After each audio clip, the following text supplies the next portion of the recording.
রাতের আকাশে আতশবাজির মনোমুগ্ধকর প্রদর্শনীতে প্রাণ ফিরে পেল মেক্সিকোর তুলতেপেক শহর। আন্তর্জাতিক আতশবাজি মেলা ঘিরে এই আয়োজনে মাতেন স্থানীয়রা। উৎসবের সবচেয়ে আকর্ষণীয় অনুষ্ঠান হলো বিশাল ষাঁড়ের ভাস্কর্য জ্বালানো। সান হুয়ান দে দিওস নামে এক সাধুকে উৎসর্গ করে এসব ভাস্কর্য আগুনে পুড়িয়ে ফেলা হয়। এটা আমাদের ঐতিহ্য। সান হুয়ান দে দিওসের কাছে আমাদের প্রতিশ্রুতি রক্ষা করতে আতশবাজির মাধ্যমে এই উৎসর্গ করি।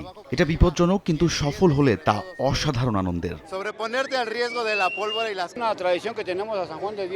একটি ষাঁড় তৈরি করতে আমাদের প্রায় 1 মাস সময় লেগে যায়। আমি আঁকার দায়িত্বে থাকি আর আমার ভাই রকেট তৈরি করেন। এটা কঠিন হলেও আমাদের ঐতিহ্যের প্রতি ভালোবাসাই আমাদের চালিত করে।